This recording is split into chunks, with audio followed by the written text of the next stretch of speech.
안녕하십니까. 금요 스페셜 건강한 의사의 최순우입니다. 안녕하세요. 치의학 박사 정윤입니다.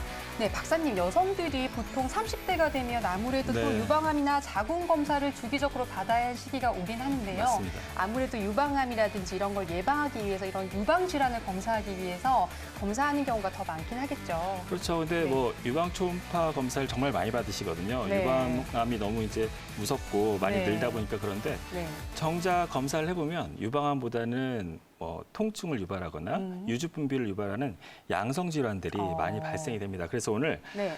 여성도 알지 못하는 여성의 주로 유방 질환 이 시간을 통해서 알아보시는 게 좋을 것 같습니다. 네. 네, 저도 아무래도 이제 하나하나 좀 유심히 듣고 좀 네. 알아가는 시간이 될 것 같긴 한데요. 그럼 오늘 첫 번째 주제인 바로 다양한 유방 질환에 대해서 도움 말씀 주실 김민수 원장님 화면으로 먼저 만나보도록 하겠습니다.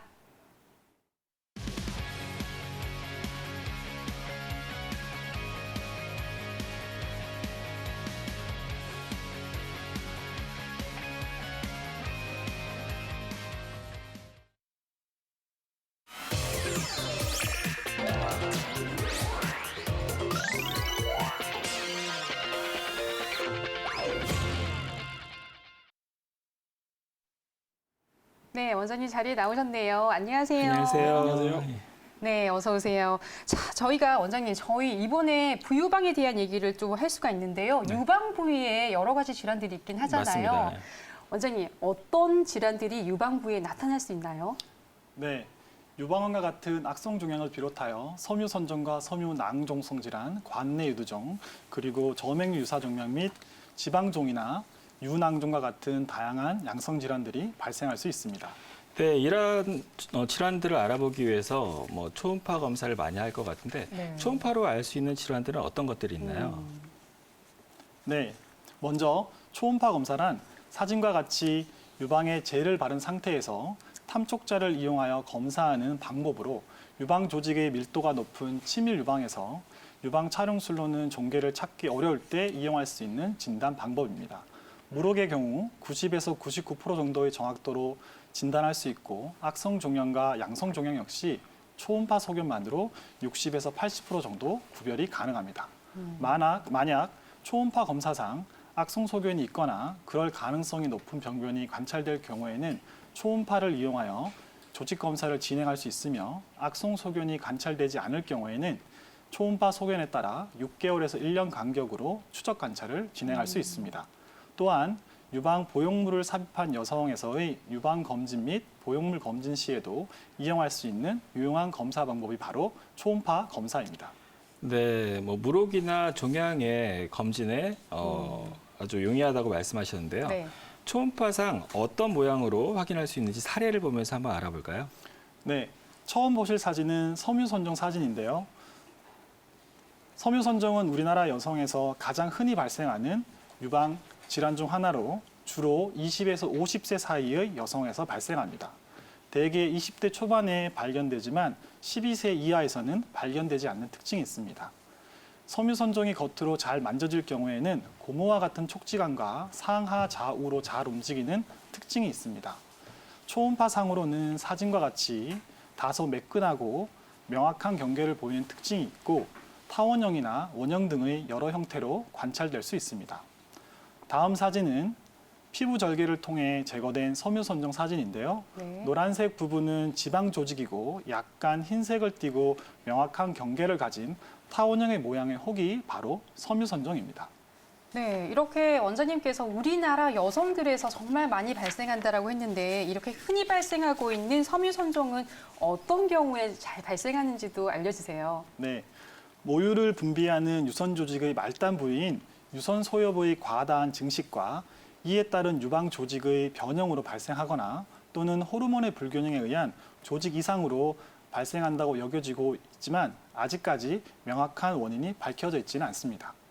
네, 박사님, 그런데 대부분 이 통증이 네. 거의 느껴지지 않는다고 하거든요. 그렇죠. 그러다 보니까 선종이 또 꽤 커질 때까지 모르고 지나는 경우도 많을 것 같긴 한데 원장님, 섬유선종이 오래되면 혹시라도 유방암으로 진행될 수가 있는 건가요? 네, 그런 걱정을 하시는 분들이 많은데 네. 사실 섬유선종이 유방암으로 진행되는 경우는 약 0.1% 정도로 매우 낮습니다. 네. 그러나 경화선 선증이나 유두상 변화를 동반한 복합 섬유선종일 경우에는 유방암의 위험도가 약 3배 정도 증가한다고 알려져 있습니다. 네, 그럼 섬유선종이 뭐 유방암으로 발생할 확률이 뭐 0.1에서 많게는 뭐 0.3%로 생각되겠는데요. 네. 그럼 섬유선종이 발견되면 그거를 뭐 제거를 바로 해야 되나요? 네, 무조건 다 제거를 해야 하는 것은 아닙니다. 섬유선종의 크기가 너무 크거나 추적 관찰 도중 계속 자라거나 모양이 좋지 않거나 또는 환자분의 심리적 안정을 위해 제거를 실시할 수 있습니다. 네, 뭐 크기, 네. 그다음에 성장 속도, 그 모양을 보고 이거 제거 여부를 결정해야 될 것 같고요. 그래서 네. 무엇보다도 뭐 주기적인 그런 검사가 중요할 것 같습니다. 네. 뭐 초음파로 발견할 수 있는 또 다른 병변 한번 알아볼까요? 네, 다음은 섬유낭종성 질환의 사진입니다. 섬유낭종성 질환은 섬유선종과 더불어 가임기 여성에서 가장 흔히 발생하는 유방 양성 질환 중 하나입니다. 30대 여성에서 가장 많이 발생하고 폐경후 여성에서는 드물게 발생하는 특징이 있습니다. 질환이라 하기보다는 생리적 변화 또는 피임약과 같은 약물에 의한 여성 호르몬의 변화에 따른 병변으로 보고 있습니다. 간혹 생리 주기에 따라 유방 통증을 유발하기도 하고 외부에서 만져지는 경우도 있습니다. 초음파상으로는 대개 매끈하고 명확한 경계를 보이는 경우가 많지만 사진과 같이 종종 다소 불규칙하거나 불명확한 경계를 보이는 경우도 있습니다. 네, 그렇다고 하면 이게 섬유 낭종성 질환 같은 경우도 선종처럼 좀 상태에 따라 제거를 해야 할 필요도 있는지 이렇게 시술을 해야 하는 건가요? 네, 맞습니다. 네. 섬유선종과 마찬가지로 무조건 다 제거를 해야 하는 것은 아니고 네. 크기가 너무 크거나 추적 관찰 도중 크기가 자라거나 모양이 좋지 않거나 유방암의 가족력이 있거나 또는 환자분이 제거를 원할 경우에 제거를 진행할 수 있습니다. 네. 네, 유방 초음파 검사에서 뭐가 나왔다면 네. 그 전문가의 의견에 따라 적절한 네. 치료를 받는 게 좋을 것 네, 같습니다. 맞습니다. 다음 질환 또 알아볼까요? 네, 다음은 관내 유두종 사진입니다. 관내 유두종은 유도 아래쪽에 위치한 하나의 유관, 즉 오유가 지나가는 통로에 주로 발생하는 양성 질환 중 하나입니다. 주로 35에서 55세 사이 여성에서 많이 발생하고 대부분 1cm 이하의 크기를 보이지만 드물게 3cm 이상으로 자라는 경우도 있습니다. 혈성이나 맑은 물과 같은 유두 분비물이 발생하는 특징이 있지만 모든 유두종에서 분비물이 발생하는 것은 아니고 약 50에서 90% 정도에서 유두 분비물 증상이 나타납니다. 초음파 소견은 사진과 같이 늘어난 유관 내에 혹 소견이 관찰되는 특징이 있습니다. 네, 이렇게 보다 보니까 점점 연령대가 올라가는 것 같긴 한데 네. 일단 관내 유두종도 그래도 양성 종양이라고 했어요. 그렇다고 하면 뭐 암으로 변할 확률이 좀 높은 건가요? 어떤가요? 네, 보통 정상인에 비해 유두종이 있는 환자는 약 2배 정도 유방암 발생률이 높은 것으로 보고되고 있습니다. 예. 또한 이러한 관내 유두종을 방치할 경우에는 약 6%에서 암으로 진행할 수 있다고 보고 있습니다. 네. 따라서 진단 시에는 완전 제거가 필요합니다. 그럼 뭐 섬유선종이나 그 섬유 남종성 질환과 다르게 관내 유두종은 암 발생률이 높으니까 이게 반드시 제거해야 된다 이렇게 말씀하셨는데 네. 뭐 또 다른 뭐 질환 한번 알아볼까요? 네, 다음은 점액류 유사종양 사진을 보시겠습니다. 점액류 유사종양은 점액낭종 유사종양 또는 점액류 유사병변 등으로도 불리는 양성 질환 중 하나입니다. 발생 기전이 명확하게 알려지진 않았지만 끈적한 점액이 과분비되어 발생하는 것으로 여겨지고 있습니다. 촉진상 종개 형태로 만져지기도 하고 유관상 끈적한 점액 물질을 담고 있는 다양한 크기의 낭성 구조로 관찰되는 특징이 있습니다. 초음파상으로도 경계가 분명한 낭성 종괴로 나타나기 때문에 종종 단순 물혹과 혼동되기 쉽습니다. 네, 점액류 유사종양은 뭐 어떤가요? 관내 그 유두종처럼 완전 제거해야 되나요? 아니면 섬유선종처럼 내비둬도 되나요? 때로 심한 세포 증식이나 비정형 세포 증식 또는 상피 내암이나 점액 암종 등의 소견을 동반하는 경우가 있기 때문에 점액류 유사종양으로 진단될 경우에는 완전히 제거하는 것이 좋습니다. 네, 이렇게 원장님 말씀 듣다 보니까 뭐 선종도 있고 네. 관내 유두종 또 섬유 낭종성 질환 네. 게다가 또 유사 질환까지 해서 네. 유사 종양까지 네. 해가지고 굉장히 이 초음파를 통해서 발견할 수 있는 유방 질환들이 많으네요. 네, 맞습니다. 네, 유방은 아무래도 이 호르몬의 변화에 따라서 병변이 발생하는 경우가 많을 것 같긴 한데 원장님 혹시 유독 임신이라든지 아니면 뭐 수유 시기에 무유 수유 시기에 좀 많이 발생하는 질환들이 또 있을까요, 특별히? 네, 다음은 모유 수유 중 발생할 수 있는 유낭종 사진입니다. 네. 유낭종이란 모유 수유 중 유관이 유주부로 차서 무록처럼 커지는 질환을 의미합니다. 대개 수유 중 수개월 내에 발생할 수 있는데 그 크기가 작을 경우에는 특별한 증상이 없지만 그 크기가 클 경우에는 겉으로 만져지기도 합니다. 대개는 통증이 없고 수주에서 수개월 내에 저절로 흡수되는 특징이 있습니다. 초음파상 경계가 분명한 낭성 종괴로 관찰되고 바늘을 이용한 흡입을 통하여 유줍을 확인함으로써 진단할 수 있습니다. 그러나 만약 2차 감염이 동반될 경우에는 앞통이 있는 종괴로 만져지거나 유방 농양 또는 유선염 등으로 발전할 수도 있습니다. 네, 뭐 유낭종이 많게는 뭐 수십 개까지 발견될 수도 있겠는데요. 뭐 이런 경우에 모두 제거를 좀 해야 되나요? 대부분 시간이 지나면 저절로 흡수되기 때문에 무조건 다 제거할 필요는 없습니다. 네. 다만 유낭종이 너무 커서 겉으로 잘 만져지거나 불편감이 있을 경우에는 바늘을 이용한 흡입으로 쉽게 제거할 수 있습니다. 네, 모유 수유기가 나와서 그러긴 한데 또 저도 여성이다 보니까 네네. 정말 궁금한 거 팩트체크도 그렇죠. 하나만 하고 가면 좋을 것 같습니다. 혹시 주변에서 모유 수유를 하면 이 유방암을 예방할 수 있다 이런 얘기 굉장히 많이 들어봤는데 이거 사실인가요? 네, 모유 수유 횟수가 많고 그 기간이 길수록 유방암의 위험도가 낮아졌다는 연구 결과가 다수 있을 정도로 모유 수유의 유방암 예방 효과는 확실히 있습니다. 네. 그러나 모유 수유가 유방암을 100% 예방할 수 있다는 얘기는 아니기 때문에 모유 수유를 하신 분이라도 정기적으로 유방암 검사는 받으셔야 합니다. 네, 모유 수유를 했다고 해서 뭐 100% 네. 유방암이 안 생기는 건 아니니까 네. 정기적으로 검사를 받으셔야 된다. 하지만 확률은 좀 낮다 이렇게 말씀하셨습니다. 네. 네, 유방 초음파로 발견할 수 있는 유방 병변 계속 네. 알아봐야겠죠. 네. 네, 지방종에 대해서 한번 알아보고 싶은데요. 뭐 가슴 이외에 뭐 다른 부위에도 많이 생기잖아요. 네. 지방종은 왜 생기는 건가요?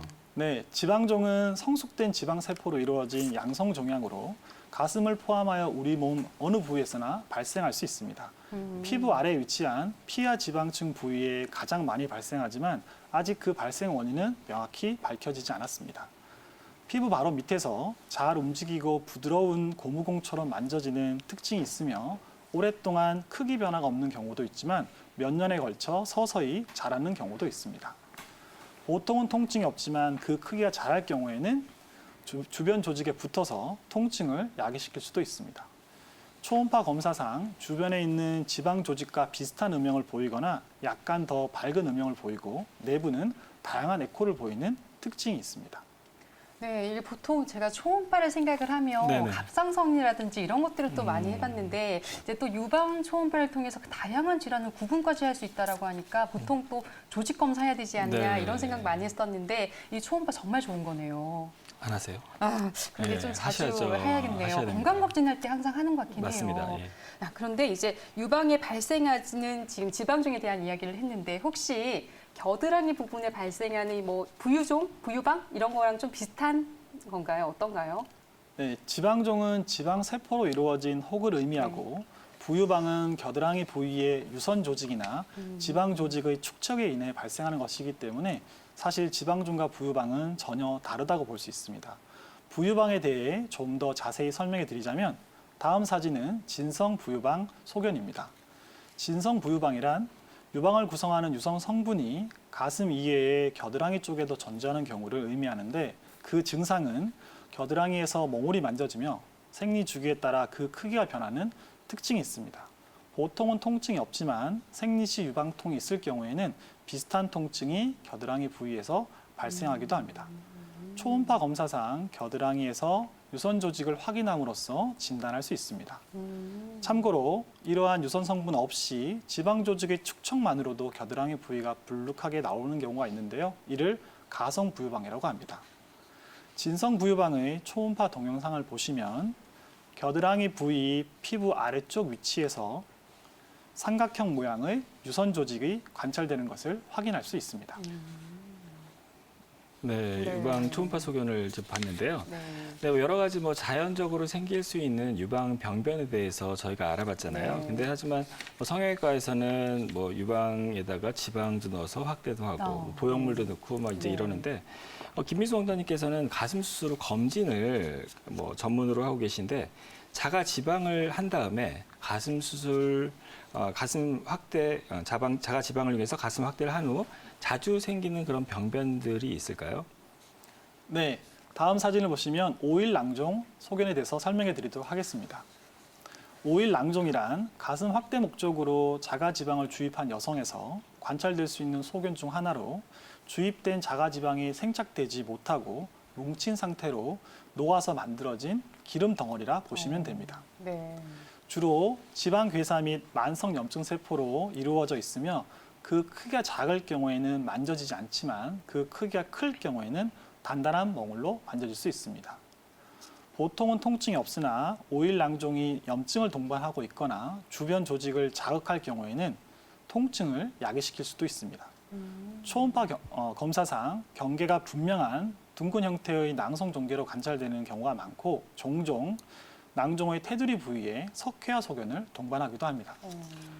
네, 사실 그 성형외과에서 환자들이 많이 오시면 네. 이게 자기 조직이기 때문에 뭐 네. 보형물보다 훨씬 안전할 안전할 거라고 것 같아요. 네. 생각을 하시는 분들이 있는데 이렇게 소견을 보면 여러 가지 문제도 있다는 것을 그러네요. 참고하시면 좋을 것 같습니다. 네.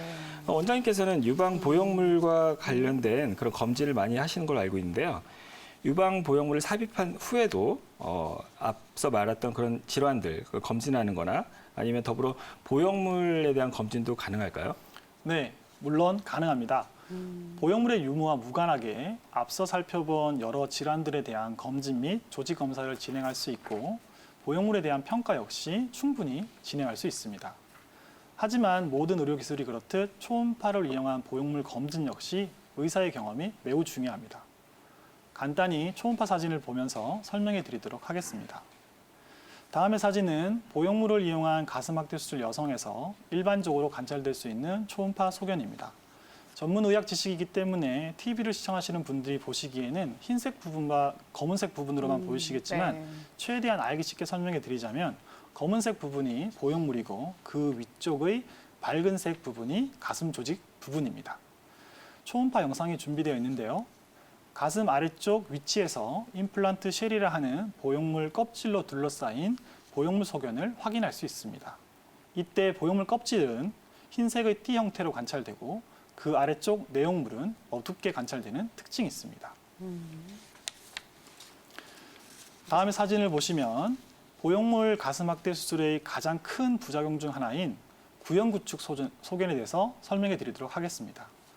구형구축이란 보형물을 둘러싸고 있는 피막이 두꺼워짐과 동시에 보형물이 들어가 있는 보형물 방이 좁아지는 현상을 의미합니다.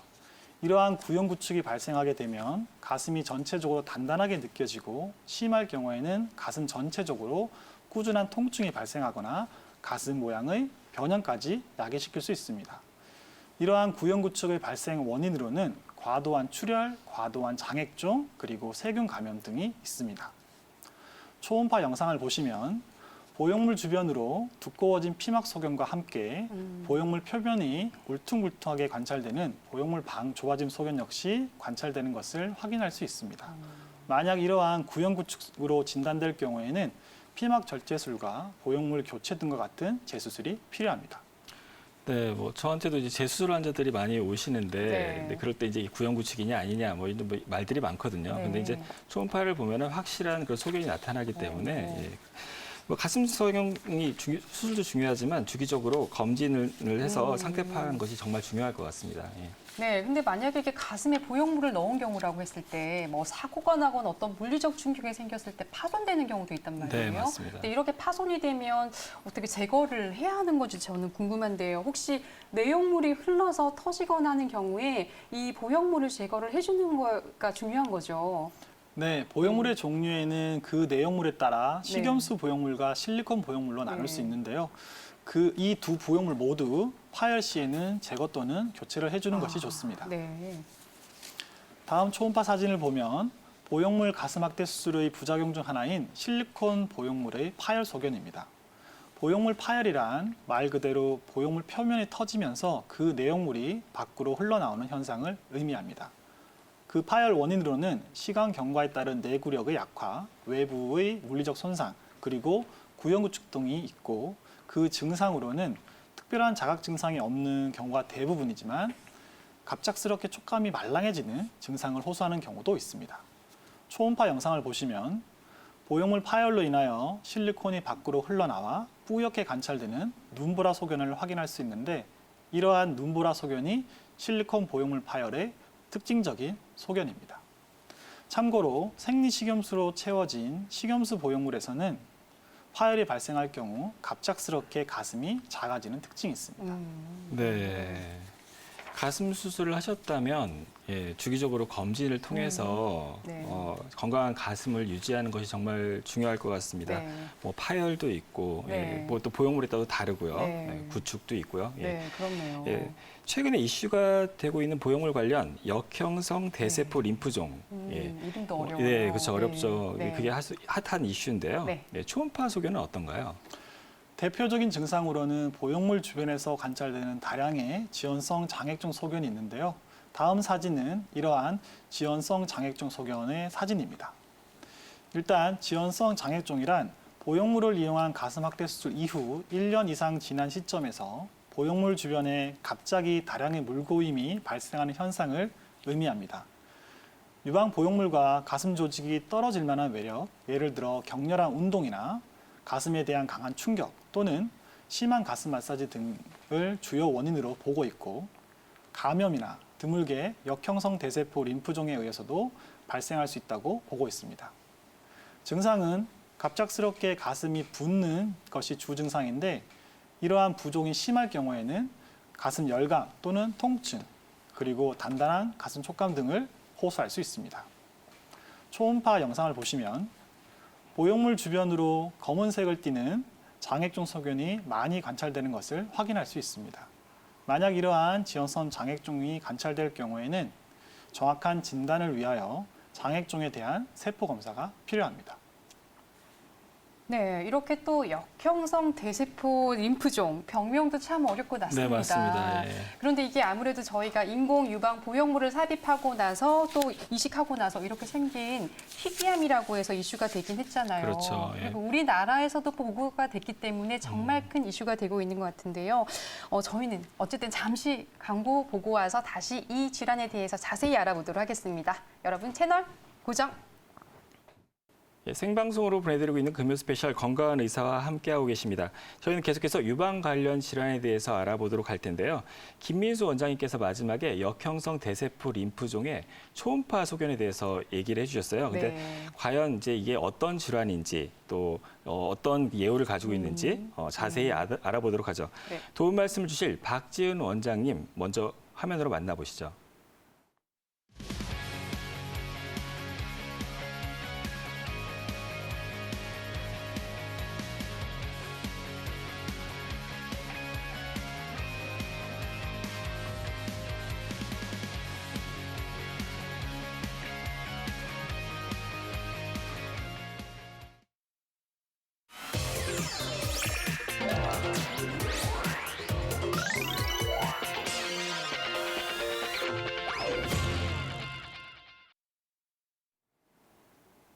네, 박지훈 원장님 자리에 나오셨습니다. 원장님 안녕하세요. 아유, 잘생기셨네요.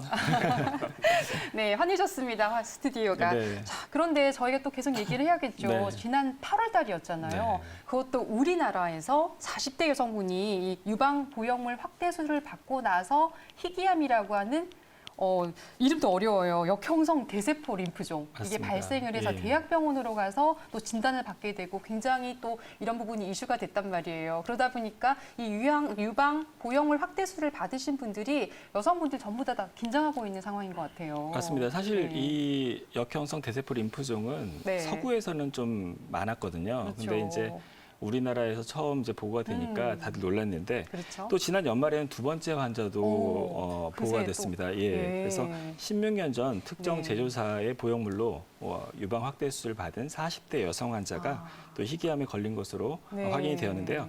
덩달아 그래서 유방 확대 수술 받으시는 여러분들이 많은 분들이 네. 긴장을 하고 있는데요. 그럴 수 있겠어요. 자, 박지원 원장님, 역형성 대세포 림프종 구체적으로 어떤 질환인가요?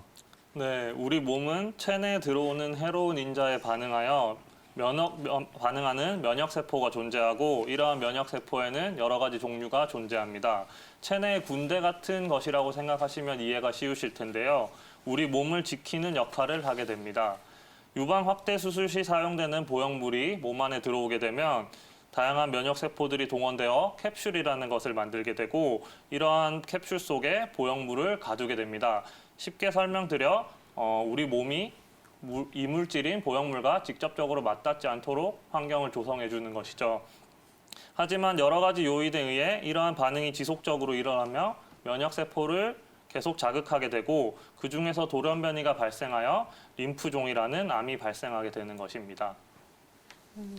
네, 사실 뭐 그 보형물이나 네. 이물질이 들어가면 우리 몸이랑 따로 살아가는 게 맞거든요. 네. 그러니까 그게 계속 상호작용을 하게 되면 염증이 일어나고 그게 염증이 계속 지속되다 보면 암까지 발생하는 것 같은데 네. 이 질환의 원인이 보형물인 거잖아요. 근데 또 모든 보형물에서 나타나는 것이 아니라 특정 브랜드에서 특정 표면을 가진 그런 보형물에서 나타나는데 네. 왜 발생하는 건가요?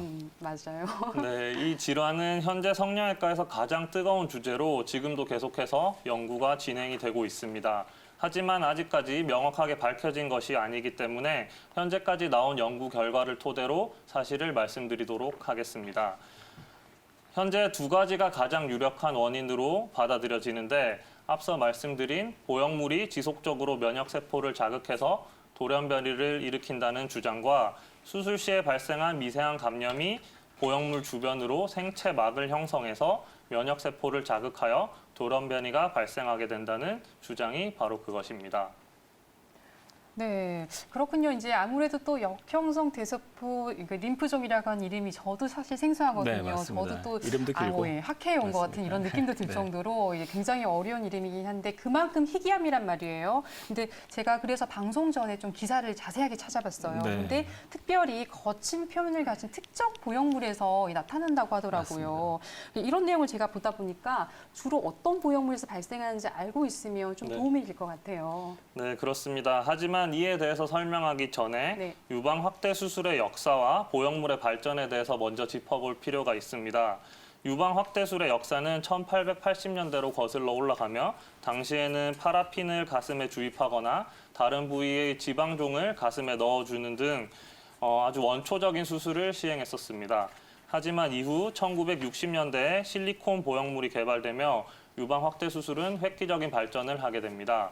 이 실리콘 보형물이 대단히 중요한데요. 다음 그림을 보시면 처음에는 표면이 부드러운 보형물이 개발이 됩니다. 이를 스무스 보형물이라고 합니다. 네. 하지만 스무스 보형물은 앞서 말씀드린 우리 몸의 면역 반응으로 인한 캡슐이 과도하게 생기는 문제점이 있었고 이로 인한 구축이나 통증 등이 발생하여 수술 후 관리가 매우 까다로웠다는 단점이 있었습니다. 이를 극복하고자 1980년대 표면을 거칠게 처리를 한 텍스처 보형물이 개발되었고 실제로 부형 구축과 같은 문제점들이 많이 개선이 되어 세계적으로 널리 사용이 되게 되었습니다. 이러한 거친 표면의 보형물은 스무스 보형물에 비해 지속적으로 조직을 자극할 가능성이 높고 세균이 표면에 달라붙어 막을 형성할 가능성이 좀 더 높기 때문에 이러한 텍스처 보형물을 사용한 사람들에게서만 림프종이 발생하게 되었습니다. 현재까지 스무스 보형물만을 사용한 환자들에게서 림프종이 발생한 경우는 한 건도 없었습니다. 네, 뭐 이제 정식적으로 이제 가슴 수술이라는 게 가슴 확대 네. 수술이라는 게 생긴 이후에 네. 많은 사람들이 스무스 보형물을 했고 그다음에 이제 텍스처 보형물로 넘어간 네. 이유가 스무스 보형물이 까다롭고 네. 관리가 어렵고 뭐 또 구형도 구축이 많이 오고 네. 네, 그런 여러 가지 어려움 점 때문에 네. 거친 보형물로 넘어갔는데요. 네. 같은 거친 보형물이라도 회사마다 조금씩 차이가 있어요. 네. 그리고 문제된 보형물의 특징은 도대체 어떤 건가요? 네, 보형물의 표면을 거칠게 만드는 방법에는 각 회사마다 차이가 있습니다. 이러한 제조 방법의 차이로 인해서 거친 표면의 모양과 상태 또한 차이가 나게 되는데요. 이러한 차이점으로 인해서 알러간사의 제품과 다른 회사의 제품의 림프종 발병률이 차이가 나게 되었습니다. 현재까지 보고된 환자들 중 약 84%의 환자들이 알러간사의 텍스처 보형물을 사용했던 환자들이었습니다. 하지만 나머지 16%에서는 다른 회사의 제품에서도 발생하였다는 점 또한 간과할 수는 없겠습니다. 네. 예전에 스무스 보형물이었을 때는 네. 뭐 모든 회사가 이제 똑같이 네. 매끈하게 이제 만들었었는데 네. 이제 텍스처로 넘어가다 보니 이제 각 회사마다 나름대로 자기의 장점을 살려서 만들었는데 그 특정 회사가 문제였다 이런 말씀이시고요. 네. 만드는 기전이나 그 거칠기 때문에 확률이 많아지기도 하고 적어지기도 한다 이렇게 말씀을 하셨습니다. 네, 박사님도 이제 유방 확대술을 많이 하고 그렇죠. 계시잖아요. 네. 그러면 현재 지금 제가 보니까 알러간 제조사가 문제가 되고 맞습니다. 있는 거 맞죠? 이 거친 표면의 텍스처 보형물을 유통하는 회사이기 때문인 것 같은데 이제 현재 제가 궁금한 거는 얼마나 많은 이 텍스처의 보형물을 사용하고 있는 것으로 집계는 되고 있는지 궁금해요. 집계됐나요? 네, 통계를 내는 기관에 따라서 그 숫자에는 조금 차이가 있습니다만 네. 미국에서는 약 300만 명의 환자가 오. 텍스처 보형물을 몸에 지니고 있는 것으로 알려져 있고 예. 국내에서는 회사에 관계없이 약 20만 개의 텍스처 보형물이 유통된 것으로 알려져 있습니다. 실제로 수술에 사용된 숫자는 이보다는 적을 것이라고 예측할 수가 있겠습니다. 현재 세계적으로 대략 600명 이상의 환자가 보고되었는데 그림에서 보시듯 주로 북미와 오세아니아 지역에서 많이 발생하였습니다. 국내에는 아까 말씀 주셨듯이 현재 2명의 환자가 발생한 상태입니다. 네, 이렇게 또 세계적으로 정말 많은 분들이 또 이 보형물을 갖고 있다 보니까 그렇죠. 불안할 것 같긴 한데 뭐 세계적으로는 그렇다 치고 국내에서도 또 많이 했을 것 같긴 해요. 이 제조사의 보형물을 국내에서 하는 환자분들에 대한 집계도 이루어지고 있는 건가요? 네, 식약처에서 많은 노력을 하고 있는데요. 네. 최근에 식약처에서는 환자 중심의 추적 관리 시스템 개선 방안을 마련하였는데요. 의료기관까지 확인을 했던 기존 시스템에서 사용 환자까지 확인하는 쪽으로 좀 더 확대를 시켰습니다. 네. 그리고 대국민 서비스망을 구축하여 환자가 내 몸에 이식된 제품에 대한 정보, 대상 제품에 대한 안정성 정보 등을 직접 확인할 수 있는 창구를 마련하겠다고 발표를 했습니다. 국내에서 추적 관리가 필요한 이식 환자 수는 약 10만 명 정도라는 추산이 나오고 있는데요. 그중에서 절반이 채 안 되는 정도만 추적 시스템에 취합이 된 상태입니다. 그 이유는 병원 기록이 오래되어 환자의 연락처가 바뀌거나 없어진 경우가 많아서 파악이 힘든 상태라고 하네요. 완전히 파악하기에는 조금 더 시간이 걸릴 것으로 생각됩니다.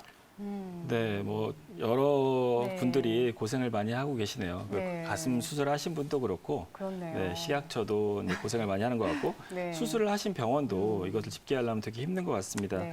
근데 역형성 대세포 림프종 발병률이 엘러간의 경우 3,000분의 1 정도로 보고 있거든요. 네. 근데 현재 우리나라에서는 2명 정도가 나왔어요. 근데 아까 그러니까요. 10만 명 정도가 네. 수술을 했다 이렇게 말씀을 하셨는데요. 근데 작년에만 해도 한 명이었던 거잖아요. 그렇죠. 근데 네. 작년 말에 이제 한 명 더 추가가 된 거죠. 네네네. 그래서 그럼 앞으로도 그러면 확률적으로 더 나올 수 있다는 얘기인가요? 그렇네요.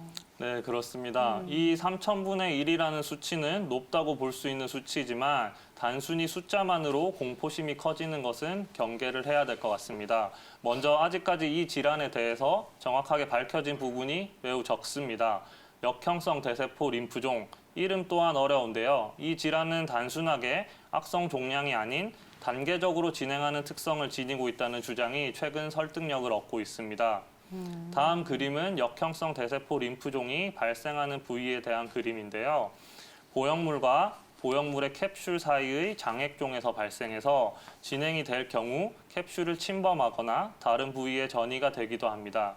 특히 장액종 내에서만 림프종이 발견되는 경우가 대부분이고 이 경우는 악성 종양이 단계에 들어섰다기보다는 전암성 병변, 즉 암이 되기 전 단계라고 봐야 한다고 최근 연구 결과들이 말해주고 있습니다. 따라서 3,000분의 1이라는 발병률 중에서도 상당수는 전암성 병변일 상태라고 보면 아주 위험한 상황인 것만은 아니라고 볼 수 있겠습니다. 네, 제가 네. 아까도 말씀드렸지만 네. 몸에는 많은 이식을 하잖아요. 네, 뭐 임플란트도 네. 이식하고 뭐 여러 가지를 하는데 사실 그게 이제 몸이랑 상호 작용을 하게 되면 네. 항상 문제가 되거든요. 네. 따로 잘 이렇게 살아가야 되는데 네. 이게 이제 엘러간사에서 문제가 된 이유가 네. 엘러간은 되게 거칠잖아요. 예. 그러니까 몸에 탁 달라붙는 거예요. 그러다가 이제 움직이게 되면 그게 어느 순간 공간이 생기거든요. 그 공간에서 네. 장액종이라는 게 생기고 이제 예. 그런 문제가 생기고 그게 또 구축을 만들고. 근데 사실은 근데 안 네. 붙는 보형물들이 있습니다. 예. 네, 스무스가 그렇고요. 예. 또 다른 어떤 마이크로 텍스처나 그런 보형물이 있는데 그런 보형물들은 역형성 대세포 림프종의 발생 확률이 확실히 낮은 거죠. 네. 예. 그래서 그 유방암 보형물을 네. 가졌다는 그런 사람도 유방암에 대한 그런 걱정을 많이 하시는데 네. 너무 걱정하지 마시고 네. 추적 관찰을 해보는 게 좋을 것 같습니다. 네, 그리고 또 게다가 또 역형성 대세포 림프종 같은 경우에는 뭐 전암 단계라고 하니까 네. 주기적인 경과 관찰하고 이렇게 하면은 또 괜찮을 수도 있겠네요. 네, 뭐 조기 치료에 대해서 발견하기는 한번 하면. 저희가 여쭤볼까요? 네, 예. 네. 네, 치료에 대해서도 아직 확실하게 확립된 바는 없습니다. 하지만 현재로서는 림프종의 진행이 초기일 경우에는 보형물과 그 보형물을 싸고 있는 피막의 절제만으로도 완치를 기대할 수 있는 것으로 알려져 있습니다. 좀 더 진행이 되었을 경우에는 항암 치료나 방사선 치료 등 추가적인 치료가 필요할 수도 있겠습니다. 네, 그럼 뭐 이 시점에서 가장 걱정되신 분들이 엘러간 보형물을 이제 가슴에 넣고 계신 분들일 텐데요. 네. 그런 분들은 이제 보형물을 뭐 당장 빼야 되거나 그런 얘기를 많이 하실 것 같은데 어떤가요? 네, 많이들 걱정이 되실 텐데요. 일단 증상의 유무가 가장 중요합니다. 그렇기 때문에 네. 증상에 대해서 알고 계시는 것이 중요한데요. 역형성 대세포 림프종은 수술 후 약 8에서 9년 정도 후에 발생하는 것으로 알려져 있습니다. 가장 흔한 증상으로 장액종이 나타나는데 이때는 가슴이 부어오르게 되며 피부에 발적이 나타나기도 합니다. 조직이 팽창되면서 통증 또한 나타날 수 있겠습니다. 이러한 증상이 나타날 경우에 병원에 방문하셔서 검진을 해보시길 권해드리고 증상이 없으시더라도 정기적인 검진을 받아보시는 것을 추천드립니다. 네. 사실 저희 네. 의사로서 장액종은 좀 딜레마예요. 네. 그게 이제 초반에 생기는 장액종도 있고요. 네. 그다음에 이렇게 나중에 생기는 장액종도 있는데 어. 사실 초반에 생기는 장액종은 자연스러운 거죠. 너무 양만 네. 많지 않다면 자연적으로 흡수가 되는데 나중에 생기는 장액종들은 이렇게 문제를 꼭 일으키는 경우가 있는 것 같습니다. 네, 근데 30대만 넘어가면 사실은 또 이제 유방 초음파라든지 검진을 계속 하는 것이 좋은데 네. 특히나 유방 확대술을 받으신 분들은 뭐 매년 하는 것이 좋은가요? 얼마 주기로 하는 게 좋나요? 저희 같은 경우는 정말 매년 하고 있고요. 네. 권해드리는데 사실 그렇게 매년 오시는 분들이 네. 아주 많지는 않습니다. 아. 그래도 저희 검진을 하고서 보형물에 있는 상태나 네. 그다음에 자기 아까 말씀드렸던 유방의 양성 질환들 혹은 또 암이 생길 수도 있고요. 네. 그런 다양한 그 질환들을 우리가 조기에 발견하면 유방에 대한 건강을 잃지 않을 수 있게 되죠. 네. 근데 저희가 이제 알러간사에 대한 얘기를 많이 네. 했는데 이 회사가 아니더라도 혹시라도 뭐 다른 제품을 사용하는 경우라고 하더라도 덩달아 좀 불안해하시는 분들이 있을 것 맞습니다. 같습니다. 이제 어떤 준비를 하는 것이 중요할지도 저는 궁금하기도 하고요. 보형물을 혹시라도 제거하거나 문제가 생겼을 때 교체하는 것이 좋을까요? 네, 그것도 앞서 말씀드렸듯이 증상의 유무가 중요한데요. 네. 식약처와 대한성형외과 학회에서는 증상이 없는 경우에는 보형물의 제거나 피막 절제술을 권해드리지 않습니다. 이유는 수술 자체와 전신마취로 인한 위험성 또한 존재하고 있기 때문입니다. 사실 단순히 증상이 없는 환자들을 어떻게 치료하는 것이 좋을지에 대해서도 아직 좀 더 연구가 더 필요한 상태입니다. 그래서 현재로서는 결론이 나지 않은 상태이고 따라서 환자 개개인의 상태에 맞춰서 신중한 접근이 필요할 것으로 생각됩니다. 네, 그렇죠. 아직은 뭐 연구가 더 필요한 시점이지만 네. 증상이 없다면 뭐 굳이 보형물을 제거할 필요가 없다는 것이 성형외과 학회와 네. 정부의 입장인 것 같습니다. 네. 그럼 원장님, 그러면 앞으로 그 숫자가 더 늘어날 것 같으세요? 아니면 어떨 것 같으세요? 네, 일단 미국의 사례를 같이 보면 좋을 것 같은데요. 다음 그림은 미국의 연간 텍스처 보형물 총 사용량입니다. 2000년대 초중반에 그 사용량이 증가하다가 감소하는 양상을 보이는데요. 한국에서는 2009년에 텍스처 보형물을 사용하기 시작해서 최근의 마이크로 텍스처 보형물이 판매되기 전까지는 2010년대에 그 사용량이 계속 증가했습니다. 미국보다 시기는 조금 늦지만 그 양상은 비슷할 것으로 추정되는데요. 네. 이 환자분들이 수술한 지 10년 정도가 경과했기 때문에 앞으로 진단되는 케이스는 조금 더 증가할 것이라고 생각이 됩니다. 하지만 어느 정도 지나게 되면은 일정 수준을 유지할 것으로 생각이 되고 아직 이 질환에 대해서 연구가 좀 더 진행되고 있는 상태이기 때문에 빠른 시일 내에 확실한 연구 결과와 치료 방침 또한 확립이 되지 않을까 생각하고 있습니다. 네. 근데 많은 여성분들이 좀 궁금해하는 게 네. 유방 확대술을 받았어요. 그러면은 사실 뭐 재수술 필요하다 이런 얘기들 많이 듣거든요. 그러면은 보통은 뭐 몇 년 주기로 임플란트 같은 경우에는 네, 그런 한 번 질문 많이 신입하면 하시죠. 뭐 네. 반영구적으로 쓴다 그렇죠. 이런 얘기를 하는데 유방 보형물 같은 경우는 어떻게 네, 어떤가요? 진행되는가요? 네, 일단 이전에는 보형물 같은 경우에는 10년이 지나면 교체를 해라 이런 말씀 아마 많이들 들어보셨을 네. 텐데요. 최근에는 그 트렌드가 좀 바뀌고 보형물의 발전이 있었기 때문에 10년이 지나서도 보형물에만 전혀 문제가 없다면은 그것을 몸에 지니고 계시는 데는 문제가 없다고 볼 수가 있겠습니다. 하지만 그 필수 요건은 정기적인 검진을 통해서 보형물이 괜찮은지를 확인하는 것이겠죠. 네. 네. 그러면 사실은 이제 스무스 보형물이 이제 네. 역형성 대세포 림프종이 덜 발생하기 때문에 네. 그러면 다시 한 10년 전으로 거슬러서 사람들이 스무스 보형물을 막 하려고 할 것 같은데 그런 환자들한테는 뭐라고 말씀하시나요? 네, 아까 간략하게 보형물의 역사를 설명을 드렸었는데요. 텍스처 보형물 뒤에 또 새로운 보형물이 개발이 되어서 사실 최근에는 그 보형물이 가장 많이 사용이 되고 있습니다. 마이크로 텍스처 보형물이라고 하는데요. 이름에서 드러날 수 있듯이 표면을 아주 세밀하게 거칠게 만든 보형물이라고 보시면 이해가 쉬울 것 같습니다. 이러한 마이크로 텍스처 보형물들은 아주 세밀하게 거친 정도를 만들어 놓았기 때문에 실제로 거의 스무스 보형물에 가까운 제품들이 존재를 하고 있고 국제 보형물 분류 기준에서도 실제로 스무스 보형물로 분류되는 보형물들까지도 존재하기 때문에 그러한 보형물들을 선택해서 수술을 하신다면은 안전하게 수술할 수 있을 것이라고 말씀드릴 수 있겠습니다. 네. 뭐 요약을 해보자면 이제 스무스 보형물은 역형성 대세포 림프종을 이렇게 드문데 네. 예. 하지만 이제 구형 구축이 오고요. 네. 또 마사지를 또 해야 되는 어떤 그런 네. 관리가 불편함이 좀 있죠. 어렵네요. 그렇죠. 예. 그래서 계속 하는 건 아니고 초기에. 그렇죠. 아닌가요? 초기에 한 네. 한 달 정도가 되게 중요하고요. 아. 그래도 6개월 정도 안정화될 때까지는 네. 계속 마사지를 해줘야 네. 되기 때문에 그게 예. 많이 번거롭습니다. 그래서 예. 누구나 이렇게 다 모든 사람들한테 좋은 결과를 낼 수가 없는 거죠. 어떤 네. 사람들은 마사지를 잘하고 어떤 사람은 마사지를 못하고 네. 그런 사람 많잖아요. 네. 고등학교 때도 보시면 말 잘 듣는 학생도 있고 또 네, 말 네, 안 네. 듣는 학생도 있고 그런데 그 네. 사람들 다 데리고 가서 좋은 결과를 내기가 사실 어렵거든요. 네. 또 잘못된 결과가 나오거나 구축이 오면 또 되게 이제 실망하고 또 네. 의사들도 되게 힘들고 그런 경우가 있기 때문에 네.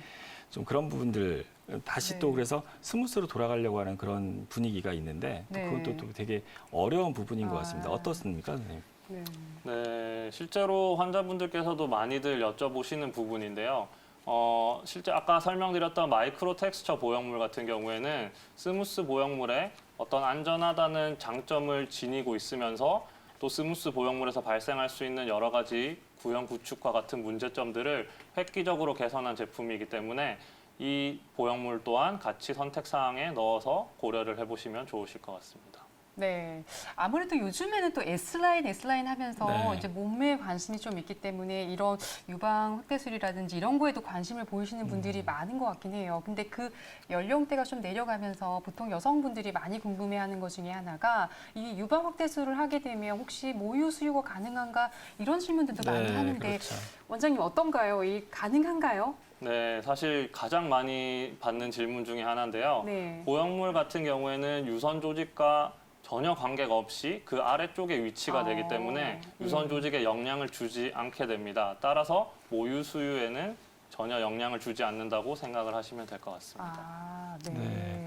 뭐 사실 뭐 수술을 받는 그 환자의 입장에서는 뭐 전혀 그 의학에 대해서 알지 못하기 때문에 맞습니다. 의사의 네. 설명이나 이런 것들이 중요하잖아요. 네네. 또 의사가 어떤 결정을 하느냐, 또 어떤 회사의 보형물을 쓰느냐에 따라서 정말 네. 나중에 네. 그 퀄리티나 어떤 그 결과가 너무 달라질 것 그럴 수 같은데요. 있어요. 이번 네. 사태를 통해서 의사들도 정말 많이 긴장을 했을 것 같습니다. 그래서 앞으로 유방 보형물 수술에서 어떤 부분을 좀 더 신중히 또 중요하게 판단할 필요가 있을까요? 네. 네, 먼저 기존 환자에 대해 꾸준히 관심을 가지고 모니터링해서 발병 초기에 진단을 할 수 있도록 하는 것이 가장 중요할 것 같습니다. 발병 초기에 진단을 하게 되면 치료 또한 간단하게 진행을 할 수가 있기 때문입니다. 그리고 앞으로 가슴 확대 수술을 시행할 때는 저희 성형외과 의사들이 수술을 좀 더 잘할 수 있도록 청결을 유지하고 무균적인 조작을 통해서 수술 부작용을 줄이는 것이 중요할 것 같습니다. 보형물을 선택할 때는 아까 말씀드렸듯이 연구 결과 데이터를 토대로 안전한 제품을 선택하는 것이 가장 중요하겠습니다. 그리고 각 병원들이 환자의 안전을 생각하며 체계적인 수술 전 검사, 수술 후 관리 시스템을 갖추는 것 또한 중요하다고 볼 수 있겠습니다. 네. 네, 수술도 중요하지만 수술 전 검사, 그러니까 수술 전 검사를 하면 또 아까 네. 뭐 많은 양성 질환들이 나오잖아요. 그래서 네. 실질적으로 가슴 수술을 받으러 왔는데 암이 발견돼서 대학병원으로 전원이 되는 경우가 있죠. 예, 예, 네, 예. 그렇게 되면 사실은 그 환자는 되게 럭키한 거예요. 되게 네. 운이 좋은 거죠. 빨리 조기 조기에 발견할 수 발견돼서 있었으니까. 그러면 네.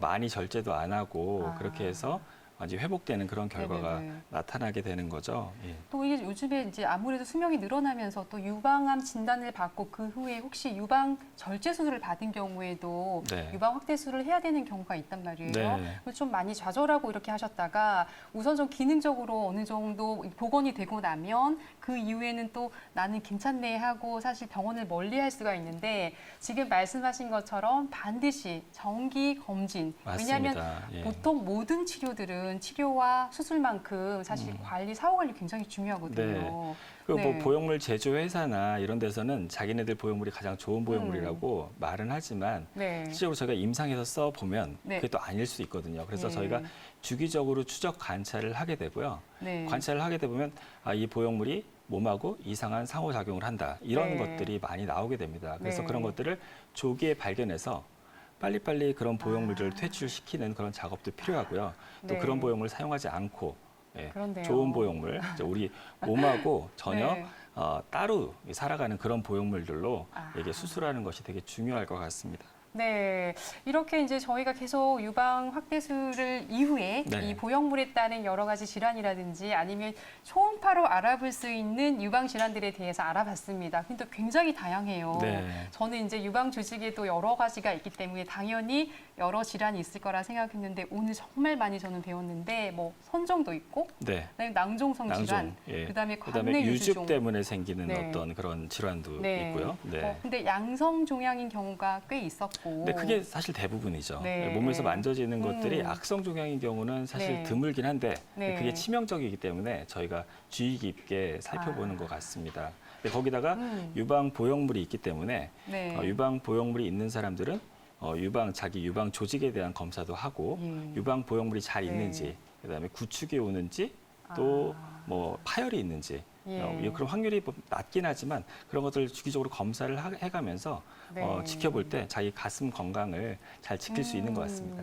예. 어쨌든 이제 저희가 지난해 들어서 이제 2건의 역형성 대세포 맞습니다. 림프종이 네. 발생하면서 이제 어쨌든 학계에서 많이 긴장을 하고 있고 이런 부분들이 그렇죠. 있는데 더 열심히 봐야죠. 네, 조기 발견해서 만약에 이 질환이 있다라고 하더라도 이제 빠른 단계 치료하면 그래도 완치율이 그럼요. 높은 예. 질환이라고 되게 하니까요. 좋은 암이라고 하긴 그런데 네. 예.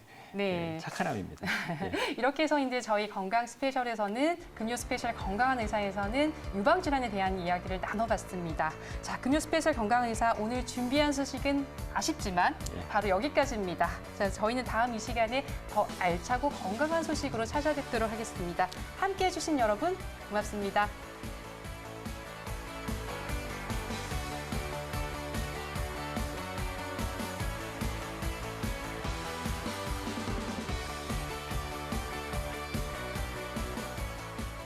본 방송은 의료 정보에 대한 제공일 뿐 의료 정보에 대한 과시는 위험을 초래할 수 있고 모든 치료에는 부작용이 동반될 수 있습니다.